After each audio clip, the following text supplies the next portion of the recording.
Hey there, you're listening to BD4, where there's no better way to get your Yankees and Knicks analysis. Yanks every series, Knicks every game, and MMA on occasion. Here's your host, RJ Carbone.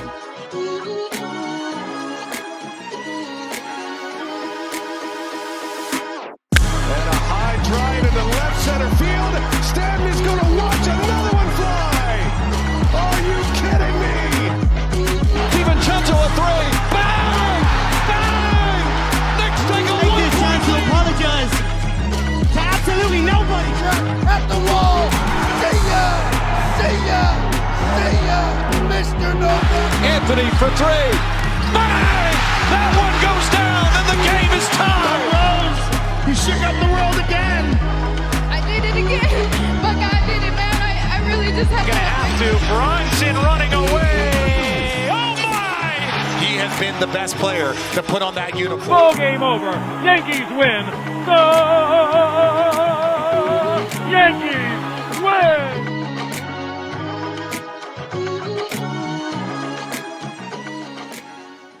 All right. Saturday, December 14th, the night after the New York Yankees made a deal for one of the most prolific relief pitchers in baseball. And that's what we're going to be talking about here in episode 760 of the podcast. Welcome to BD4, where there is no better way to get your Yankees and Knicks analysis. We also do MMA, Yanks every series, Knicks every game, MMA on occasion, but it's the off season. So we're talking some New York Yankees because they've been making some splashes lately. And first it was Max Fried. If you haven't checked that episode out, go check out that episode. I believe it's 758. It's on all platforms, Apple, Spotify, YouTube. But in this episode here, in episode 760, that's right, folks. We're talking about the Yankees trading for Devin Williams. This happened yesterday, the 13th, Friday the 13th it happened. Don't know if that's a great indicator for what's to come with this contract. But it's a one-year deal. And Devin Williams is legit, and we're going to talk about it. The Yankees sent over to the Milwaukee Brewers Nestor Cortez, who found out in Vegas this morning when he woke up. Caleb Durbin, hyped up prospect, and they sent over some cash. That's going to Milwaukee, and coming back to the Bronx once again, Devin Williams. We brought his name up in the last episode, didn't talk much about him, so we're going to get into him in this show. But, Caleb Durbin is, I did find it a little curious that, you never heard about this kid. Nobody knew who this kid was a couple months ago. And then you started hearing some legitimate hype. The Yankees were hyping this kid up out of nowhere. He made a name for himself. He had a good year. But the Yankees started hyping him up. Their social media was posting about him. Cashman and the Yankees were saying how they planned on going into the season with him as the starting second baseman. This is an unranked prospect we're talking about, and you had to wonder, are they just building value on this kid to trade him? And that's exactly what it was. Because I was never high on this kid. I never knew who he was, to be honest. But I looked him up, and I'm like, this kid's 5'5", 5'6". He's got no pop. How is he going to survive in the big leagues unless he's the next Altuve or Pedroia? So, just finding out it was some unranked prospect. He's not even in their rankings. I'm like, okay, it made sense. That's what they were doing. So Caleb Durbin's going out. Good luck to him. He fits the mold perfectly of a Milwaukee Brewer. Scrappy guy, contact speed, defense. So good for him. And then Nestor Cortez. Listen, Nestor Cortez has been a solid Yankee. He was solid for the Yankees in both stints, right? The first time they got him, and then the second time they acquired him, he was great. This is a guy who you have to appreciate because he, unlike some others, enjoyed being a New York Yankee. Was it rough at the end there? Yeah, no shit. Listen, I didn't say the greatest things about Nestor Cortez after Game 1 of the World Series. Grooving Freeman a fastball in the inner half at 93. So, yeah, I kind of got tired of him at the end. But he was a solid Yankee. He consistently put up good numbers. He was fun to watch out on the field for a crafty lefty who didn't have the greatest stuff. He made it work, you know. So he'll help out Milwaukee in that rotation, or whether they use him out of the bullpen. I'm not sure what they got going on over there, but, you know, Nestor Cortez, good luck to him. And, hey, you know, glad we don't have to face him. He's a good pitcher. And the good thing about this deal is the money matches pretty evenly. 1 second here.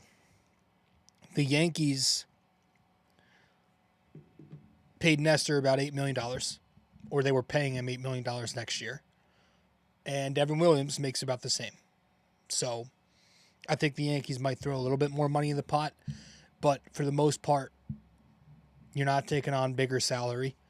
And Devin Williams, the guy is, I mean, as you can see if you're watching the video format of the podcast on YouTube or Spotify, you can see year to year, this guy puts up incredible numbers. You know, his career ERA is in the ones. Last season, obviously he had the injury early in the year, so he missed a lot of time, but he had an ERA in the ones. He's consistently putting up ERAs in the ones, K rates in the friggin' 40s, and striking out double figures per 9. Like, it's the numbers are absurd. And so that's the biggest part for me, is that he addresses the biggest need in that bullpen. Something we've hammered time and time again is the Yankees' lack of swing and miss stuff. And bringing in a guy like him can help that. Last season, the Yankees were only 17th in total strikeouts, only 14th in strikeouts per 9. They were 12th in strikeout percentage, K rate, and 14th in average exit velocity, which is not a number you want to be close to the top half with. So bringing in a guy like Devin Williams, that addresses the shit out of that. I mean, he's like Aroldis Chapman with less velo and more control of his off speed, more command. You know, last year, in 21 2/3 innings, he compiled a 15.8 strikeouts per 9. That's laughable. And if you don't like the small sample, here's one for you. In his career, which has been 235 2/3 innings pitched, he has a 14.3 strikeouts per 9 ratio. That's ridiculous. So for those of you who don't know what that is, if you're very new to the sport, that's how many strikeouts you get for every 9 innings. So this dude, and you go to his, you know, if you're more of a analytics guy, you go to his Savant page, everything is red. And most of it's like 100th percentile or very close to 100th percentile. It's insane. You know, and the good thing about him is he's a strikeout guy, and he misses, and he limits the long ball. He does not give up home runs. And his best pitch is that filthy fall off the planet changeup that he has. He's got an insane changeup with a hard enough fastball. Okay, he's got that changeup which has more of like almost like a two-seam. It's kind of screwball-ish. It's basically a screwball, that changeup. You watch it, like the horizontal and vertical movement, the way that it can go down and away from lefties, it is so tough to make contact on that pitch. It's got, I mean, the amount of times where he's consistently throwing that thing and it gets 17 plus inches of break. You know, I was watching some of his highlight clips of Pitching Ninja, and they were showing all the changeups he was throwing that had 3,000 RPMs, like, which is a lot. The spin, the movement, they call him Airbender for a reason, folks. He's got amazing movement on that changeup. And he's got a great difference in velocity between the changeup and fastball. It's tough to time that. He's got consistent arm action between both pitches, so it's tough to read and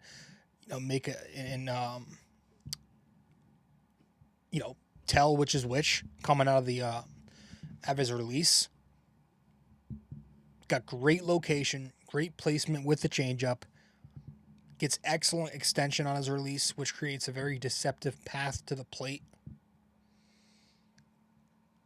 So for a 2-pitch pitcher, he's very good at tunneling the changeup with the fastball. That makes it tough to distinguish, right? They're both on the same plane until last second when it breaks. This is an exciting move. It's a move that is going to make this bullpen very scary. I'm starting to really like what the Yankees are doing here, pitching wise, and that bullpen is going to be the head. Yankees, they had some ups and downs with their bullpen last year. If they're healthy, Williams, Weaver, Lasagna in the back end of that pen, that is tough. You have Williams now with this changeup fastball sequencing. He's a guy with elite strikeout numbers. You've got Weaver, who's very similar, but with a 97-mile-an-hour fastball and an occasional cutter. He's got elite strikeout stuff.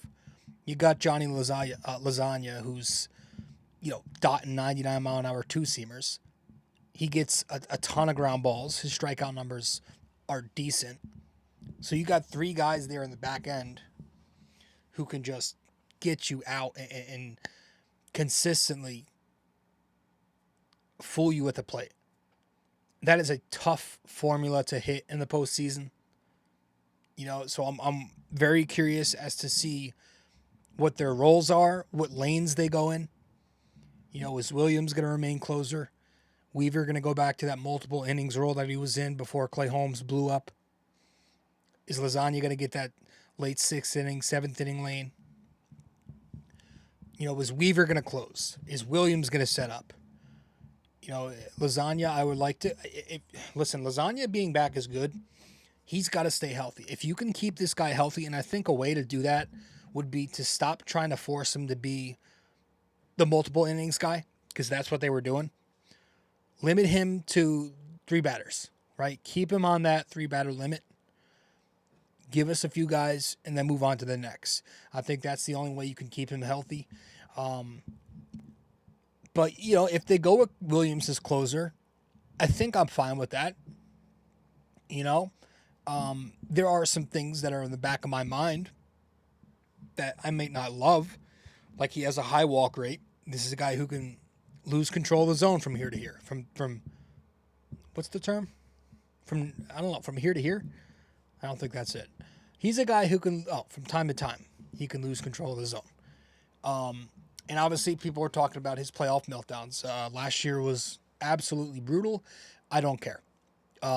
Because it wasn't with the Yankees, and I'm sure it's not the biggest sample size in the world. I don't think he's been in the playoffs a lot. So am I nervous that he's a 2-pitch pony? Doesn't bother me for a second because he's had consistent success with this formula, and he's got great command of his changeup, unlike Clay Holmes with his sinker. So these are all good problems to have. Plus, you look at the rest of the pen. If Ian Hamilton is healthy and effective next year, that's another guy with swing and miss stuff, right? He's got that Slombio pitch to play off his 98. Dotting those two-seamers as well. And you also have Jay Cousins. I'm a big Jay Cousins guy. I've been a big Jay Cousins guy. I think he was great for the Yankees last year. Next year, he's going to be entering his first full season in pinstripes. This is a guy with a hard sinker, two-seam, whatever you want to call it, and then a wipeout slider. He's a guy who racks up swing and miss. I know he imploded a little bit in the postseason for the Yankees last year. I'm going to give him a pass because, one, maybe he wasn't healthy. They kind of rushed him back there at the end. And secondly, that was his first real playoff sample. I think he threw maybe one inning with Milwaukee in the past. So overall, you're looking at a bullpen with Cousins, Hamilton, Loizaga, Weaver, and now Devin Williams. Is Mark Leiter a part of the picture next year? Do they give him a fresh slate?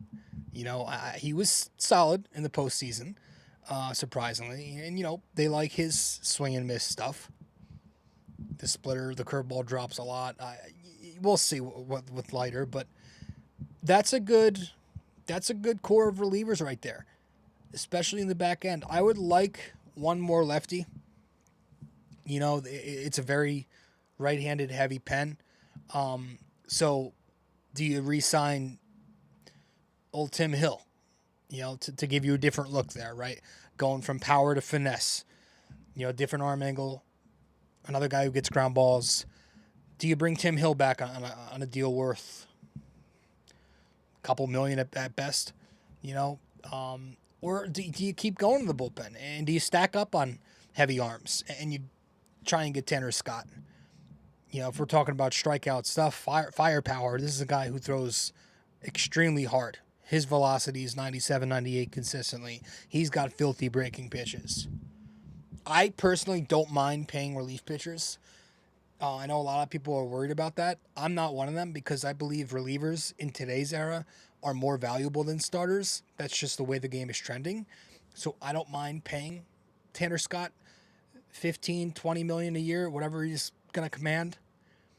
I don't think the Yankees are going to do that, though. I think they're done with their bullpen. And if they are, that's a good way to go into the season. You can always make, the Yankees are very good at finding diamonds in the rough. So it's a pen that is going from, listen, they were 19th in WAR last year, 19th in WAR, and they were 6th in ERA. So you're losing Clay Holmes, who was a complete headache. I think it was time. You're probably losing Tommy Kahnle, who became a little too predictable in the end for me, chucking changeups out there. We saw that hurt him. And, you're going with Williams, Loizaga, and Weaver, which is a top 3 back end of the bullpen, maybe the best back end of the bullpen. And if you can add another in there, that's elite. So the Yankees really have a path here to have this highly effective, highly efficient, high punch-out bullpen with the amount of weapons they have. It's all going to be about staying healthy, and that's what scares the crap out of me. Like, Loizaga is always hurt. He's going to go down. They have to figure out a way to where it's not going to be a long-term thing. Devin Williams had a back injury, two stress fractures back in March last year that kept him out. Luke Weaver, I kind of worry about the workload with him because he throws very hard. He's always pitching high stress innings, and he's usually going multiple innings. Does that catch up to him? Ian Hamilton was hurt all year last season. Jay Cousins, he had some injury problems at the end of last year as well. And also, he's, if they're using him full year this year, he's going to be approaching a career high very soon. He pitched 38 innings last year. That was the most he's ever pitched. Can he last a full year? So, at the very least, man, it feels like the Yankees have established an identity for 2025, and that's pitching. They've got an elite bullpen with solid starting pitching, right? You added Max Fried. This is a guy with an excellent curveball. It's a guy who keeps the ball on the ground consistently. He's got a career 3.07 ERA, and his last 4 seasons, he's got a 2.81 ERA in 112 starts. Garrett Cole, hopefully you're getting a fully healthy season from him. And if you do, I think he's a staple to at least be a 3.30 ERA guy or better. And with Tucker to Chicago, if Chicago doesn't move Tucker, Luis Heel sticks around, right? And Luis Heel is a guy with a ridiculous fastball, a ridiculous four-seam fastball at 97, 98, sometimes 99, 100. a very improved changeup, which he started going to as his first secondary pitch. A very effective slider when he keeps it out of the zone. This is the American League Rookie of the Year winner. So if he's healthy and he takes the next step in his development, that's probably a similar season to Garrett Cole, 3.30 ERA-ish or better. And now you're looking at a rotation where Carlos Rodon and Clark Schmidt become your two worst starting pitchers, which is hilarious. Like, Clark Schmidt last year was very effective for the Yankees when he was healthy. He's a kid with filthy movement on all of his pitches. And what I liked last year from Clark was he finally was starting to get a lot more swing and miss than he had in the past. He was missing a lot more bats. He's a guy who, if he's healthy, you can staple him in for a sub-4 ERA. And then you get to Rodon, who last year, at least in the regular season, he was good for you. He 8 innings, he punched tickets, and he made every start through the rotation. Right? He's healthy. You can staple him in for a sub-4 ERA season. And now, with Fried here, Rodon lowers on the totem pole in the playoffs now. Now he becomes your Game 3 starter at the very best. Fried takes the number 2 spot, but I would even push Rodon to number 4 just to stagger lefties and righties. Cole, Fried, Heel, Rodon, Schmidt. I think that's the way. And then I would move Marcus Stroman. And I think that's going to happen because there's no spot for him. He's worth $18 million. If you can attach him to something good, you can get him out of here. And that's kind of where I want to go and transition to our next topic here. And that's what the Yankees are going to do with the Chicago Cubs. News could break any second. It could break as I'm recording. It could break as soon as I end this episode. But I want to talk a little bit about what the Yankees could be doing next with this whole Bellinger situation. Stay with us here on the podcast, episode 760. We'll be right back. BD4 is available on social media for those who want to follow. You can find BD4 on Instagram at BD4Pod. You can find us on X at BD4Pod. And you can find us on Facebook by simply searching BD4.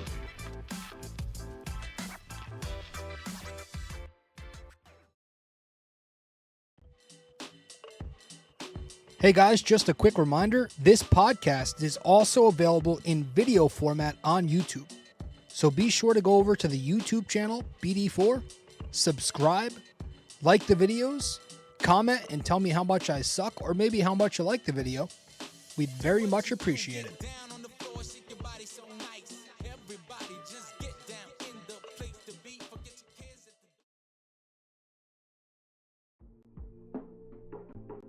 Don't have time to sit down and watch a video?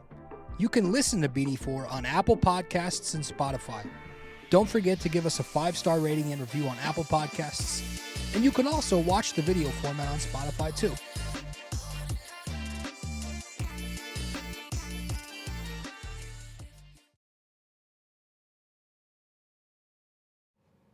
Okay, welcome back to the show, episode 760 of the podcast. I'm your host, RJ Carbone. Folks, this Cub stuff is interesting. You know, I do think it's bound to happen at some point. I think Cody Bellinger, this has been someone the Yankees have tried to get before. They've been linked for a while now. And I think it's finally going to happen this winter. Could be tonight, could be tomorrow morning, could be a week, you know. But try not to sneeze here. I think there's a little bit of a holdup right now, and what I think the holdup is so the Yankees, obviously Hal Steinbrenner, they're trying to stay under that big Cohen tax, right? $300 million, 100% tax. They've got about, give or take, $45 million left to spend right now before they hit that tax. Chicago, they're trying to shed payroll. They probably want the Yankees to take Nico Horner's contract with Bellinger. Nico's worth about $12 million to the tax, and Belly's making $27 million. So those two contracts next year would cost the Yankees just under $40 million. So that leaves them with $5 or $6 million, give or take, to spend. So obviously that's not enough for an impact bat, which you need another impact bat.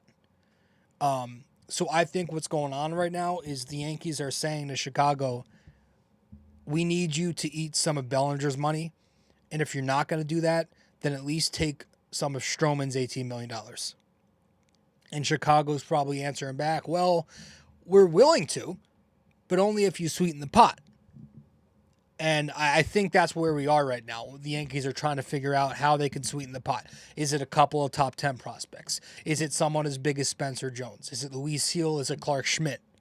You know, I don't think Chicago wants to eat the money just to be nice. I think they're going to need something in return. So, speaking of Luis Seal, Ben Verlander had a very interesting take on Twitter earlier today on the Bellinger thing to the Yankees,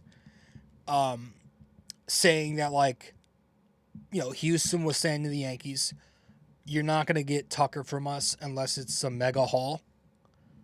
And the Yankees were saying to Chicago, hey, you guys trade for Tucker, and we'll send you a super haul for both him and Bellinger. Which kind of makes sense if you think about it, because I was curious the minute the Cubs made that deal. You know, I'm like, why would they trade for Tucker? Like, they're trying to shed payroll. They're also not a contender. You know, why would you rent Tucker when you're about to trade away your second best bat in Bellinger? You already traded away Isaac Paredes. And Tucker in the offseason is going to command north of $300 million next year. Like, I don't know. So I thought that could be a case. But let's just say it's Bellinger and Nico, right, who the Yankees end up getting back. That's a solid trade itself. Bellinger, we've talked about plenty. Nico Horner, he's a light hitter, but he's got great speed and he's got a great glove, right? He's an elite middle infielder, second base, shortstop if you need him. And that's very important to the Yankees because Gleyber Torres, who's not coming back, was a mess last year at second base, both in the regular season and obviously in the postseason. And you're bringing in a guy like Max Fried, who's going to be pitching every 5 days. He's a guy who generates ground balls more than anybody in baseball. You're going to need second base defense. He gives you that. He brings you speed on the bases. He's a 30, 40 stolen base guy consistently. Gets a lot of doubles. So if he gets onto second base, he'll get into scoring position. If he still like, he's really active on the bases. He's a high contact bat. He's kind of what I call Walmart Luis Arias, right? He's got not much slug, but he hits a lot of singles and doubles. Great contact. His career batting average, .278 across 548 games. Only a 12% K rate across those games. So I like Nico Horner. I don't like him if the Yankees get Nico and Bellinger and they don't have room for another impact bat. Right? So I think they're going to have to attach Stroman or get the Cubs to pay a little bit of that money from Bellinger. I just don't think that's enough. Like, one impact bat in Bellinger is not going to cut it. I think to make this Yankees lineup work, I would prefer, let's see, I want them to get two of Bellinger, Bregman, Walker, Santana, Profar, and Alonso. Two of those guys I would prefer, because all of those guys are very good gloves too. Not just great bats, but they can pick it. Except for Pete Alonso. But I kind of consider him an exception because I really do, as much shit as I've given him in the past just for being a Met, I believe in Pete Alonso's prolific power and exceptional bat speed. You know, this is a guy who averages 43 home runs per 162 in his career. He's a guy who's got an 854 career OPS. If you remove the shortened 2020 season, you look at his home run totals, they're absurd. 53 home runs as a rookie, 37 homers in 2021, 40 homers in 2022, 46 homers in 2023, 34 homers last year. So they went down a significant amount, but he's still giving you a ton of power. I mean, you look at last year's StatCast page, he was 89th percentile in barrel rate. He was 80th percentile in hard hit rate. Expected slugging was 82nd percentile. Expected WOBA was 80th percentile. Bat speed, which is new on there, 93rd percentile. Chase rate was a solid 67th percentile. Doesn't chase out of the zone. Walk rate, 75th percentile. So he's a guy who gets on base and hits bombs, which I think is a perfect mold. So it sucks that Alonso's a righty. I always thought he was a lefty until like last year. I was like, damn. But of that list I just named, I want at least one of those names to be a lefty. Because right now in this Yankee lineup, it's only Jazz and Wells as your true lefties, right? Dominguez is switch, and Oswaldo, nobody knows what the fuck's going on with him. I would like that. I think that would make me very happy. You're hearing some talk about Santander. I don't see Santander as a fit here just because he's a very awful glove. And even Teoscar Hernandez, too, has been a popular name, but I don't think the Yankees are connected to him at all. But, those two guys, I don't see it as a fit because with number 22 gone, I'm all in on this two-way thing. Try to get glove and bat. And if you're trying to move Judge back to his natural spot, if you're trying to move Jason, slide him over to center field, you can't do that with Santander because you're going to have to hide him in right field. It's kind of similar to Alonso, though, where, if the Yankees were to get Anthony Santander, it's not the worst in the world. I would just hope they get another glove or another two-way player after him. I also don't want Nolan Arenado because I don't think there's any more offense left in that bat. He's a little old and washed. There's no pop left. I'm not taking him for that salary either. No fucking thanks. I would love, like I said, any combination of those six guys, Belly, Bregman, Walker, Santana, Profar, Alonso. Bregman, that's kind of been hot too. Yankees are there's been a lot of reports and rumors, but I wouldn't mind Bregman if he came with Bellinger, just because Bregman's a righty. A lot of Yankees fans don't love Bregman. They think it's a bad fit. He's a lot of money. He's going to make north of $200 million. He's probably going to make an AAV over $25 million, $25 million. And the Yankees are obviously trying to stay under the 300 line. They don't like him because of the cheating stuff. I personally couldn't care less about that. Give me talent. Give me guys who win. I think a good point about him being a bad fit is he's 40% pull. He pulls the ball a lot. Yankee Stadium, right-handed pull hitters, that's not really ideal. So his numbers have been on a bit of a decline. Whether you're looking at his StatCast page or his traditionals, the last 2 years, he's over 30 years old now. He's not been amazing. But I don't think it's fair to compare him to his MVP days. I'm not asking for that. I'm just asking him to be a good hitter. And that's exactly what he's been consistently year to year. So I wouldn't mind Alex Bregman. I think he's an excellent glove at third base. He's versatile too. He's played a ton of innings at shortstop. He's played some second base. He'll give you solid production year to year. Guy who gives you excellent at-bats, great plate discipline. And he's an automatic 260, 800 OPS around, 25-plus homers, 30-plus doubles. It's production. Pretty healthy, too.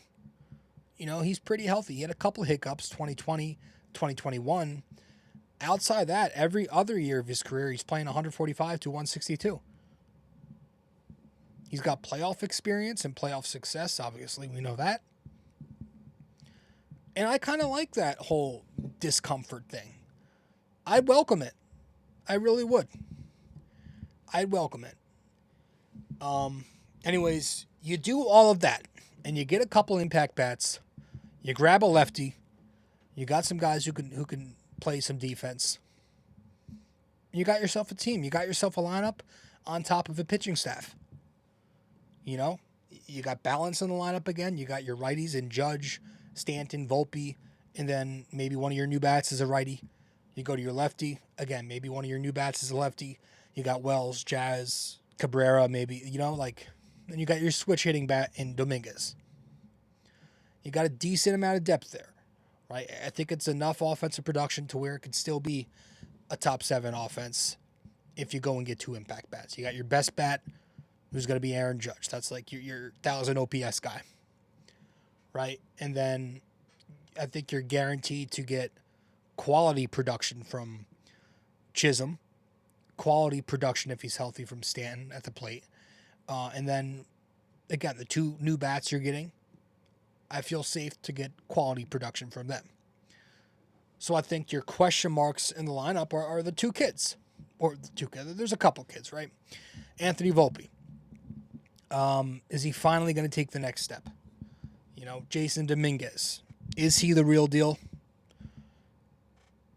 Can he hit from the right side of the plate? Right? Does he hit the ball on the ground too much? Austin Wells. Can he make linear progress? Can he hit the high fastball? Can he hit high velocity? You kind of know who Oswaldo Cabrera is. He'll play off the bench, spot starts. Will Oswald Peraza be a part of that bench unit? Does he get some utility reps? Where does Ben Rice play a role? Listen, the kid's a cool kid. He's a nice kid. I like the StatCast myself. It's red. The at-bats are good. You watch him. But I do worry about the results. I look at his swing, and he's got a very slow bat. So I would prefer we go after our first baseman, try to get a second or third baseman, try to get a left fielder. At least 2 of those guys have to be impact bats, in my opinion. So, with that said, folks, I think that's all we have. I'm going to go wrap this episode up, and I'm going to go check to see if anything happened. Hopefully something happens soon. So, let's wrap this up. Right here. That'll be it. I'm not going to get to any more promo breaks. That's it. Appreciate you all tuning in. Episode 760 is in the books here on BD4. Go Yankees, man. It's going to be an interesting rest of the way. I think this next move for the Yankees is going to either upset people. Like the first 2 moves, everybody loved. Everyone loved Fried. Yeah, the 8th year, whatever. But most people loved the move.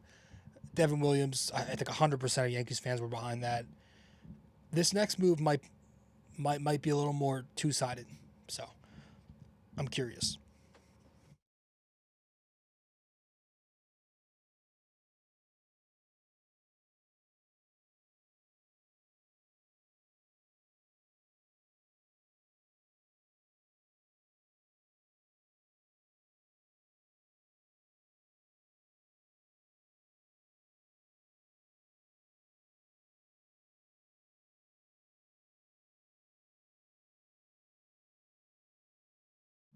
Oops, I just realized I was on mute there. All right, let's wrap this episode up. I was just going to say that my brother stopped in the room, handed me this plaque. Obviously, I got to find a way to cut this thing in half because I don't want, he who shall not be named. I got one Yankee and then one guy who, appreciate you all stopping in. That's it for this episode. Later. Well, if you made it this far, that means you listened to or watched the entire episode. Thank you. Just remember to follow, subscribe, download, rate and review, and all that fun stuff to help out the podcast. And I will see you in the next episode of BD4.